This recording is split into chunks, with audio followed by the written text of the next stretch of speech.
Well, hello, everyone. We're back. Do we look any younger or older? How long has it been? We've let a few years, no, say years. We've let a few weeks go by, but yes, we have been away and out of the what do we used to call this? The Living Life Laboratory? Or No, the Love and Life Elevated. No. Like way before Love and Life. The Epic Living Laboratory? Yes. Oh my gosh. Yeah. By the way, I'm Deborah. I'm James, and we are so grateful. And thank you for being forgiving. Where did they go? You know, it's summer, kids, life, stuff. Work. And guess travel. what? We decided to come back today, Thursday, August 28th, because it's our 32nd wedding anniversary. 32. 32. Looks good on you. Dun, dun, dun, dun, dun, dun. Yeah. And you know what? We really feel grateful. It's funny, we're taking our walk this morning, and we do a walk. We'll talk about rituals in a moment about staying together and having great rituals. But I was walking with Deborah, which we do every single morning, and I was just thinking about, sweetheart, what it was like when you and I had that ritual of walking our basset hound at the time, Tucker, oh my gosh. who was we were both in med school. We were both just getting our marriage up and running, if you will. And we always took walks then too.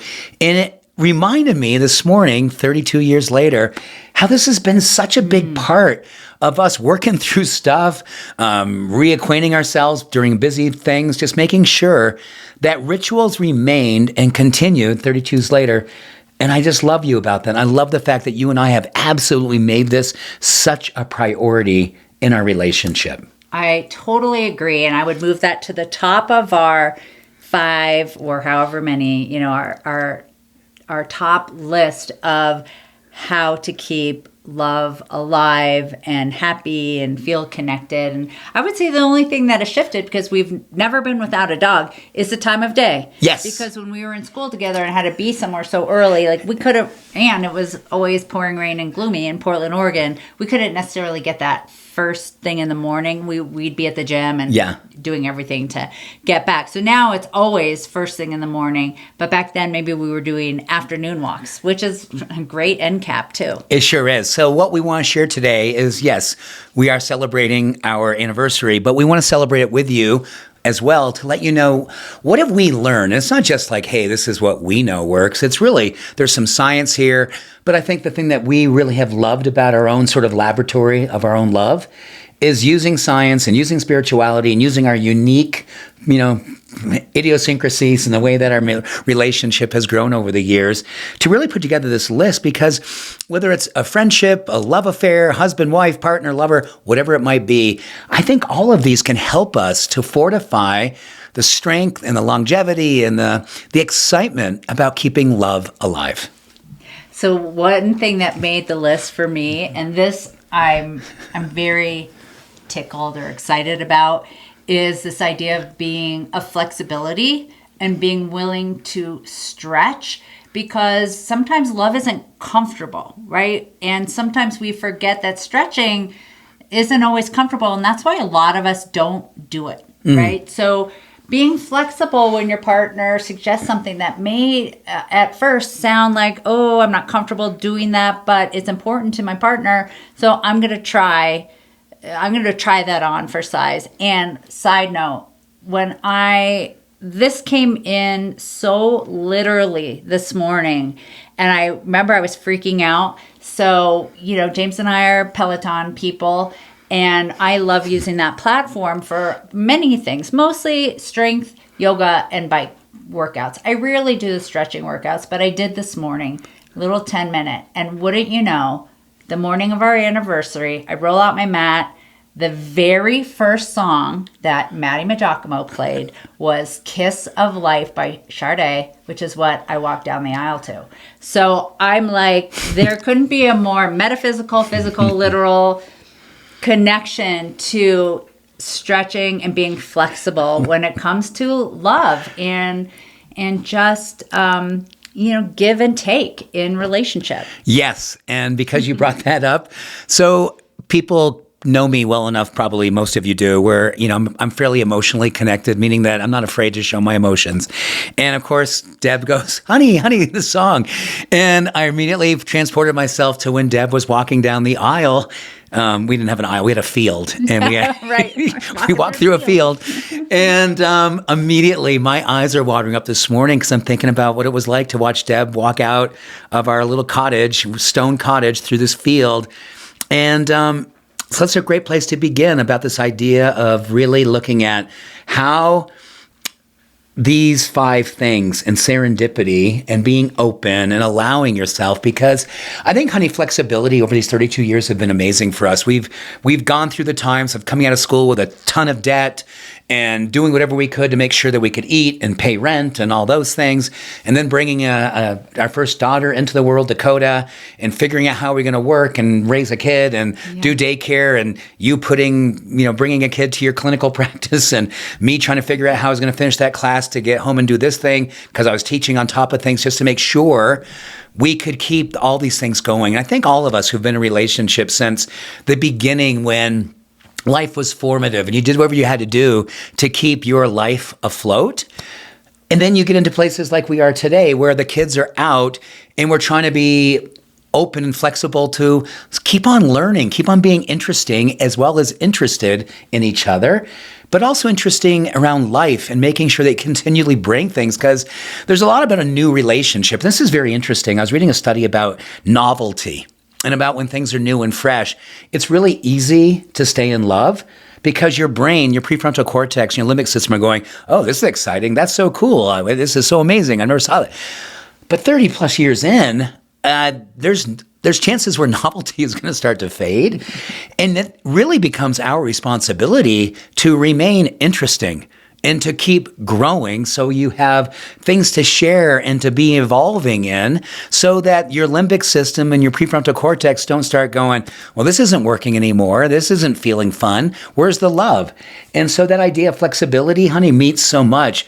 But it's really the responsibility of understanding how neurochemistry and our physiology play into all the roles of how we feel love and sustain love. And ultimately, I think spirituality, based on UCLA's definition, is really all about just growing as a human being. And they say that people who have a spiritual relationship with themselves tend to have stronger marriages, stronger partnerships, better families, just based on the fact that their spirituality means I am here to grow, I'm here to evolve, I'm not going to be someone who's going to be static. My dynamic life is my responsibility to bring it to life, to bring it to myself, and anyone who's in a relationship with me. And speaking of novelty and flexibility, thank you for being flexible with your bedtime last night, because one way that we are celebrating our anniversary was last night we went to a concert that didn't start until James's normal bedtime. But it's an artist, Teddy Swims, who Deb loves. And James likes, but just isn't as geeked out about Teddy Swims as I am. And James was away working in Australia a couple weeks ago, and I was like, honey, I got the tickets. And he's so... I'm like, send emoji. I send like the half smile emoji. Oh, good. What time does it start? Is it a matinee? That's part of the willingness and the flexibility around that. And because we're doing it right now, I want to tie it right back into laughter. Laughter is medicine. Laughter is healing. Laughter is love. And I find that in our relationship, the night before, we were on the couch and it was just something so stupid on TV. Was it tennis related? Yes, and we were hysterical. It was such a subtle thing, and we're like, wow. It was exactly. We both start sliding off the couch. Because we're laughing so hard. So laughter is medicine and so good for the heart and for connection and keeping the lightness in the relationship. And Deb and I have been working together for decades, so it's easy for us. It would be super easy for us to have the workday bleed into the evening. We are so good, and it's really something we've worked at. When it's 4:00 in the afternoon, the curtain drops. We are no longer worker bees. We are lovers. We are laughers. We are food creators. And this has been such an essential part of making sure that we don't become boring to one another. Is that because work for us, we love our work, we pour ourselves into our work, probably just like you do. But are you good with kind of moving out of the human doing and reclaiming your human being so you can be with yourself, be with your person, and make sure that love has a chance to be continually cultivated? Because my goodness, worker bees tend to be some of the hardest on themselves and hardest on their relationships. Yeah, totally. Can you think of another one? Because there's one I want to talk about. Tell me. That would be number 4, technically. Okay. But it's going to lead into a bigger subject that may want to take up a lot of. Well, let's get to it time. so we can get into your big subject. So this one is embracing change together. So can you guess what I want to talk about? Change. I don't dare. So go ahead and tell me. Okay. So I was, we talk about this a lot. We talk about hormones a lot. We talk about it. We talk about it on our walks. We talk about it as we know people kind of within our age group and field that have been together a long time are now separating. They're getting divorced, and we hear about it. We're like, gosh, what is that about? And I said to James, well, I heard about this thing. It's called Meno-Divorce. And this morning it hit me, and I thought, you know what? It's interesting. Meno-Divorce is this, in my brain, women's equivalent to the male midlife crisis that we've talked about for years. This is when, stereotypically, a man in his mid to late 40s to 50s is feeling lost, insecure, and so they seek out things like, new Corvettes, younger women, maybe a change of career. They just feel more lost. And with the Meno-Divorce, this is women entering sort of the menopausal years where they're realizing, okay, I'm self-sufficient. I don't need this, or, in terms of dealing No, I don't just need that. I don't want this. I don't want this. I'm really happy with how I can take care of myself financially, emotionally, like I can meet my own needs. So I want to get into that and talk about it. And, there's the hormonal shifts that's happening that I think is really driving all of this for both men and women. And I'd love to get your take on what it comes down to and how do we grow through change together. Mm-hmm. Yeah, there's so much about this, honey, and I'm so glad you brought this up today, and you brought up again this morning when we were on our walk. And immediately, because we've got people in our circle and friends that we've known for years who are going through this exact experience. And having spent time with a lot of men as a coach and as a doctor, I see what's happening physiologically and hormonally, but I see also what's happening in purpose and what's happening in engagement with themselves and feeling like they have something that gives them the inspiration to keep on, moving in their life and not feel like they don't have a purpose because maybe the kids have moved on, or maybe, something in their career has changed, or maybe they're retiring, or maybe they're being let go from their work because younger people are coming in. All those things. And I was looking at a study about this in its relationship to testosterone and relevance and personal power. Not personal power like in terms of, physical might, but more the personal power of having purpose in your life and having relevance in your life. And what they spoke to is the fact that when testosterone levels start to change, this is for men and women, but we're focusing on for guys right now. One of the biggest things that happens is that the part of our brain that connects with purpose and engagement and a sense of self that is healthy and balanced, it tends to start feeling shaky. Yeah. And when that starts to feel shaky, there's this impulse and almost this reflex. How do I gain relevance? How do I look powerful? How do I look like I'm needed? And that's when some of these bad decisions are made. And one of the things that we're seeing more and more, that when men have really cultivated a discipline around self-care and self-discovery and personal work that we do, you can literally shore that up so you don't make bad choices. You're not buying that bad car or destroying your marriage for making a bad decision. You're not drinking too much. You're not doing the stupid stuff that a lot of guys end up doing because they weren't thoroughly letting their testosterone land in a place that their brain could be more thoughtful and contemplative about what are the long-term ramifications of these choices versus what if I start developing a personal practice of taking better care of myself? What if I was meditating? What if I was moving my body? What if I was still continually strengthening my relationship with God or spirituality? How would that change things? And we know directly it impacts those same parts of the brain where we don't lose ourselves. We actually feel more invigorated to be connecting to the things that have always mattered in our life, the things that are integritous and high character and connected. This is an opportunity thing, and this could be a whole other subject we'll do for another show. But sweetheart, I think what you're seeing with your sisters and women that you work with clinically as well as your circle of friends, this is a real area where the combination of hormones and partnerships not living up to what it is that one time they needed or thought they needed, it really puts these things on notice, and a real responsibility needs to be taken. I love that you hit on every single part that needed to be touched. Perfect. And what you said really applies to women as well as men. And that as these, and we're not suggesting testosterone is the answer to everything. No, it's not. Of course not. It's absolutely all not. These other pieces that you just talked about, the exercise, the spirituality. And just for our own awareness, when we're hitting these times in our life in men and women, as those hormones tend to start decreasing, it is affecting our brain, it's affecting our mood, it's affecting our tolerance levels. And so sometimes we misinterpret that as it's our partner's fault.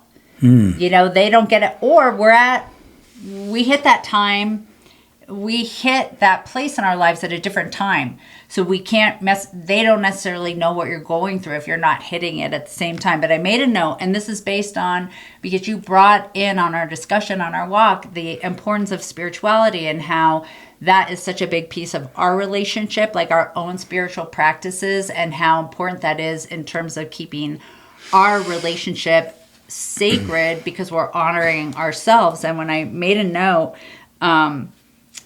that for like the midlife in men, that it doesn't mean running away, like running to a different job, a younger partner, or whatever. It's a rising into more awareness. And that's the key to staying together. And then on the flip side with women, the note that I made is that it's not that menopause causes divorce. It's that menopause illuminates what's no longer sustainable. Ooh. So that's what I mean about That's so good. It's time when a woman's being invited back to her truth.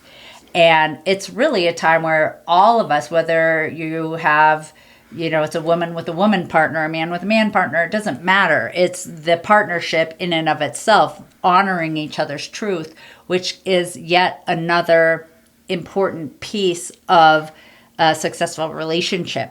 Which is so, I love everything you just said, honey, because that whole thing about awareness, whether it's for men or women. Right. Here's what's really interesting, and you probably know this, but just reinforce what you already know and kind of give you a little bit more trust in yourself right now. When you hit your 40s, 50s, and 60s, there is a different in how our cognition is working. You're going from that sort of fluid thinking and creativity to what they call more crystallized knowledge. So you kind of have this toolbox that you've forged over 40, 50 years. And then all of a sudden, when things are changing hormonally, you're trying to reach for these tools that may no longer be relevant anymore because awareness is shifting. You're going, I usually know, I kind of know how to do this one. Well, you're not knowing how to do this one because awareness and new awareness is scary. And I know a lot of guys out there, and I know certainly women, but guys have, when they don't know the answer, and let's face it, all of us don't know all the answers, but we've always had our little toolbox we could return to and go, here's what I do. This is how I fix this. This is how I change that. And all of a sudden, hormones are changing. Your brain is changing. Crystallized knowledge is limiting you to use this new awareness to bring some new tools. And then we shy away because I don't know the answer. I'm scared. I feel vulnerable. I'm going to pull back. This is where a great partnership and spiritual practices, meditation, moving your body, breathing practices, they help us to work through those limiting beliefs in our brain so we can move through and cultivate a new awareness and not be afraid of learning and changing and evolving. Even when you don't know how you're going to do it or how it's going to turn out, you don't shy away from it. You don't run away from it. Totally. And I know that if you have had the experience of being a parent, it is easy to lose yourselves in the parenting in your kids. And then you're empty nesting and you turn to your partner, you're like, wait a second, who are you again? Do we still like each other? So in working on yourself through every stage, whether you have children or you don't want to give everything to your partner. You want to maintain all of these pieces, the self-care, the spiritual practices, and the rituals on your own and together. And I would say the last piece I wanted to talk about was the way to keep things fresh. Like, keep surprising each other. Keep surprising your partner with, like, hey, remember this thing I said I've always been scared of doing? Well, I'm going to do it. Or this thing you've been wanting me to do and I always say no, I'm going to say yes. Or, I mean, there's so many ways you can also surprise someone with, depending on your love language, right? Like, some people may love receiving gifts. Some people may love words of adornment and appreciation. But keep surprising your partner. Like, oh, I did hear that you mentioned 6 months ago that you wanted to see Teddy Swims. Or how about when I have my love language is going out and getting things for you for anniversaries, and you track me and tell me I'm in the store, don't you dare buy anything from so-and-so. And I'm literally in the middle of a transaction getting something for my wife for her anniversary. And she goes, why? Why do you have to bring that up? Because I was thinking about that today when I was thinking how much my reflex is to go get something. What's funny about that you bring that up, because I thought for this video, I should wear every single piece of jewelry that you've ever gotten. You wouldn't be able to see your face. You're like, where's Dad? Covered with all. You're the sweetest ever. I was like, nothing. It would just be so colorful, right? Oh gosh. So where were we? Surprising. So I think maybe could we give maybe a couple take homes? Yeah. All right. So the take homes, I think, listen, I'm not going to say our relationship. Our relationship is always a beautiful work, and it's in a progress of great work.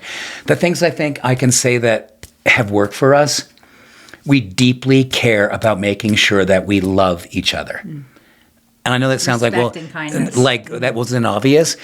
It's not obvious. And a lot of couples know exactly what I mean. Do you show love?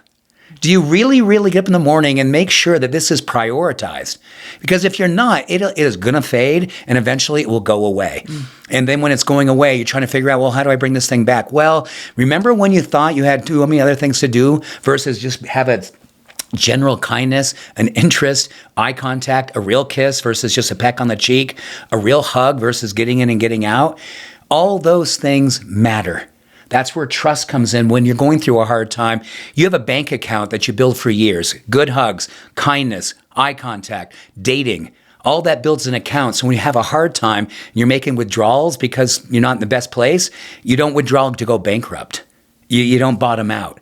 And I think the thing that we've done really well in 32 years, we have got a ton of deposits. We love each other. We are kind to each other. And when we've gone through hard times, which we have, we don't bottom out. We stay true to the rituals, which would be the other take home here. Is we always talk about our morning walks.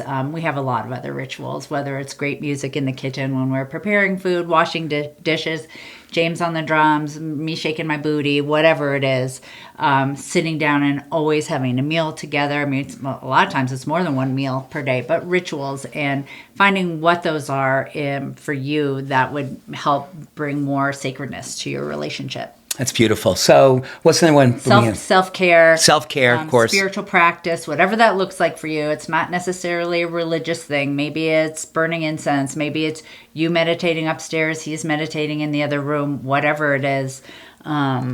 I think that having some kind of connection to something greater than yourself gives us each more purpose that we can then become better partners in the relationship. Yeah, and I think maybe the last one, if I may say, and it really comes up for me today, celebrating anniversary. Don't be afraid to celebrate the good things that are happening. Yes, celebration. My goodness, the little micro celebrations. I think life, we tend to build up for these, the big hallmarks, the yearly anniversary, something that has this, a lot more energy around it. I think we really understand the power of celebrating the little wins that we have. When we have a great connection, FaceTime with one of our daughters, we'll get off and go, wow, our kids are so cool. How do we do that? They're amazing.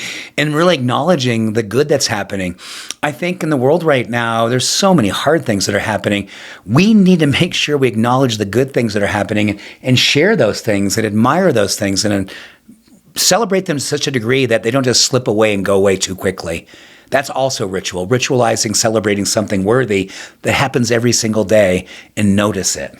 100%. And Gosh, thank you. This is so fun to be able to be here and celebrating with you. And really, just a quick note is that we absolutely love doing this podcast, video, call it what you will.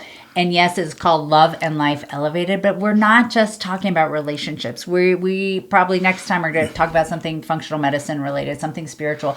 We really love to cover it all. We're bringing more, we have more guests scheduled for the future. So stick with us. Don't think like, oh, I'm not in a relationship, so this doesn't relate to me. This relates to everyone. Everyone hopefully finds a little pearl in our discussions. And again, thank you. Everything that we just talked about works in all relationships. Yeah. It really does. Parental, children, friendships, everything. And yes, I'm going to go ahead and say the thing that's probably most obvious. It's hard right now, right? The world is really in a hard place, not just here in the U.S., many places in the world. We all need to get better at relationships, all of the relationships, even the ones we don't want to get better at. Let's try to figure out how we do it from a distance better. Anything that we can do to be better at relating to one another. I'm a big believer, and I'm having this very big vision for my life more and more as I meditate. I'm picturing everyone getting over the bullshit of politics and calling ourselves out and saying we're not going to give our power away to politics anymore. Because I'm a big believer. More and more people believe in the same things about common decency, common humanity, and being good human beings.